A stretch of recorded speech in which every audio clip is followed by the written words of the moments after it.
to Bad Larry. Ghost Rider and Punisher, Part 2 of 2.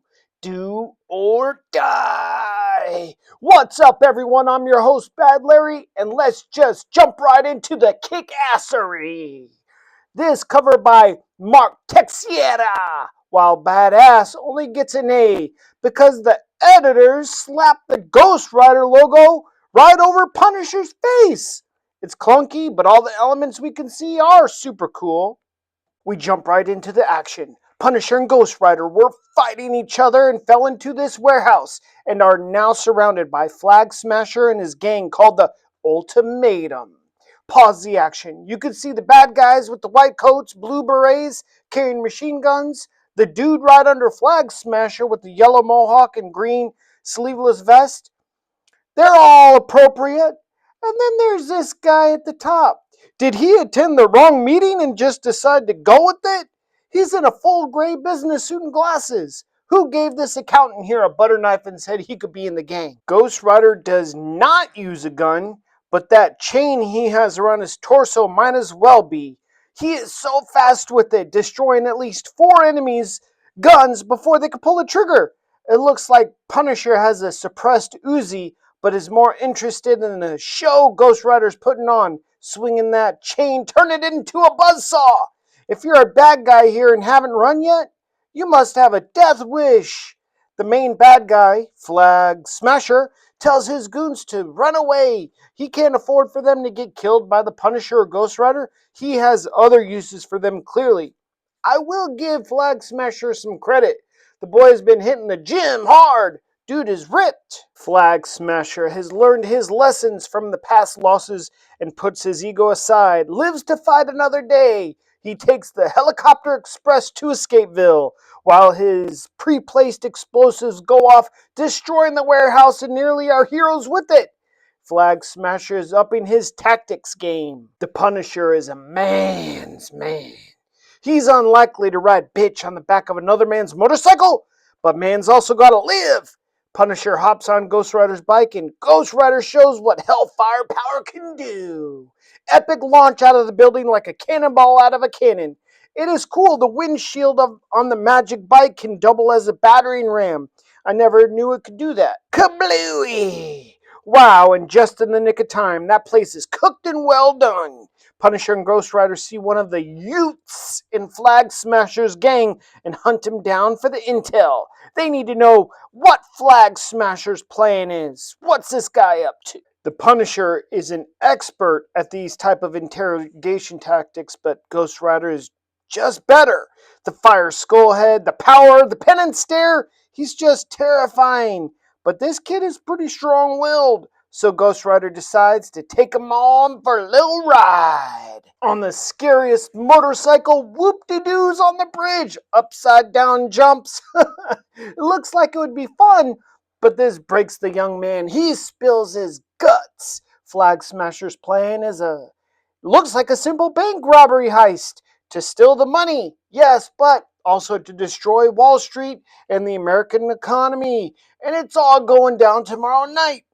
But is Punisher and Ghost Rider enough to stop Flag Smasher's troops? So does Ghost Rider only come out at night? During the daybreak, Danny comes back, all sweaty, but realizing his life as he knew it is over. He must now share it with Ghost Rider. But one good thing about his magic motorcycle, Danny never has to fill it up with gas. Hey, there's some residual benefits to being the physical doorway to the Ghost Rider entity. Danny works as a bike messenger, I guess, and sees the fake news reporting that they are blaming Punisher and Ghost Rider for the warehouse explosion. Typical. Danny calls his mom and checks in on his sister's condition. Barb, she's still in the hospital, but she seems stable. These pages, Danny doing these normal human stuff is trying to mimic the style Stan Lee used with Peter Parker and Spider-Man, trying to connect the reader with both characters. But I don't think it works as well here because Ghost Rider is so kick-ass, so intense, it makes what Danny is doing look so lame and boring. It deflates the tempo of the book so far down. These pages could be used to continue the high energy vibe that Ghost Rider creates. Like here, Danny gets himself a ticket from the cops for not wearing a helmet. It's kind of lame. I mean, in this city, even without Ghost Rider, I know he's good enough on the motorcycle to outrun the cops. Sure, it would make Danny a bit of a bad boy, but it's not like a serious crime, you know? So when Ghost Rider comes back, it just creates a bigger gap between Danny and Ghost Rider when we see there isn't that big a gap between Peter Parker and Spider-Man. They seem closer than Danny and Ghost Rider are. R.I.P. World Trade Center. It is tough loving these older comics as a lot of them occur in New York City and we keep getting reminded of the future disaster that will eventually become of those beautiful Twin Towers.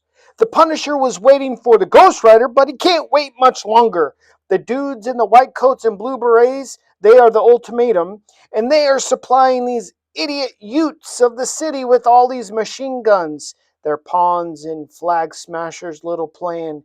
For a group that is all about chaos and anarchy, they operate with such military precision, it's quite ironic, don't you think? 11 black dorsal fins speedily cut through the dark waters of New York's Bay.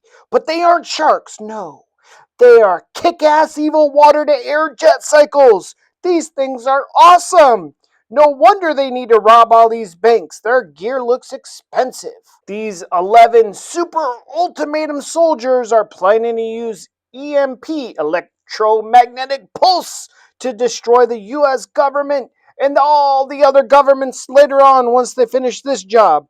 These guys want to stop the production of money printing or digital money, so destroying all the money in a country would surely cause a huge problem for sure. So it's not a technical bank robbery, but a bank destroying mission. It only takes one match to start a forest fire. This one ultimatum soldier is leading all these impressionable Utes to do all this evil, which is why Ghost Rider is taking it easy on them.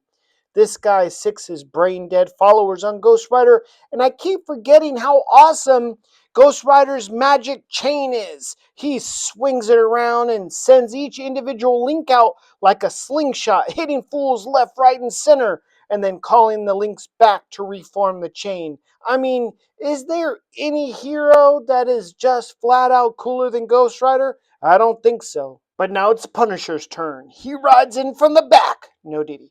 Blasts some fools, pistol whips one to break his stupid white goggles, which is key to allow Ghost Rider to deliver the penance stare. It is the ultimate interrogation cheat code move.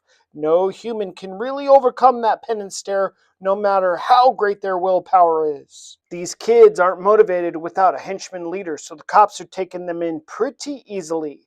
But there's so many of them, they wind up letting Ghost Rider and Punisher go. Just not enough cops to pursue. But we forgot about the sky cycling ultimatum goons. They are actually taking out the cops, but one of them gets got. It's the Punisher, using a large capacity magazine fed pump action 40mm auto grenade launcher. Yeah, that'll do some damage. Punisher wants Flag Smasher for himself.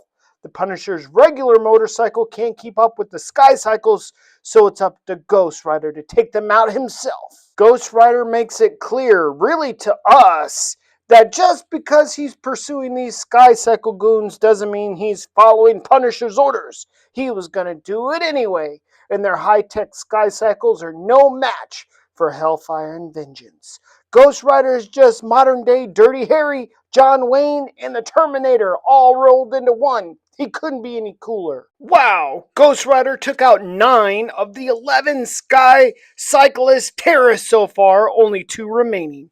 They think because they can fly, they're safe. No, no, no. Ghost Rider will find you. Man, he's also like Jason. Just keeps coming. Pause. But one of the terrorists drops an actual missile on Ghost Rider. Direct hit! Can this be it for Ghost Rider? Back to the Punisher. He's still blasting away, but the terrorist's armor is tougher than his bullets. Built. Aim tough, I guess.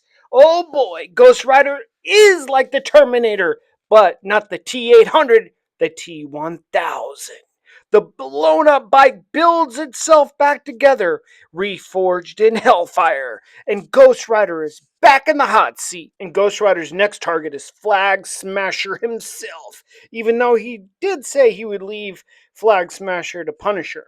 But Punisher doesn't feel the penance stare is a tough enough punishment for Flag Smasher, the psycho that he is. Punisher is ready to put him down for good, but Ghost Rider stops him and breaks Punisher's gun. Not cool. Those things are hard to come by. Luckily for Punisher, the cops show up, which determines their only action: run. And like the old Duke boys, they motor off into the sunset, outrunning the law.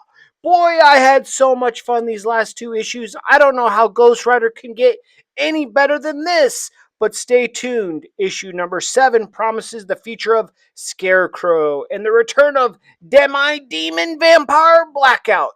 Hit that like button, subscribe, and I'll see you real soon. Peace.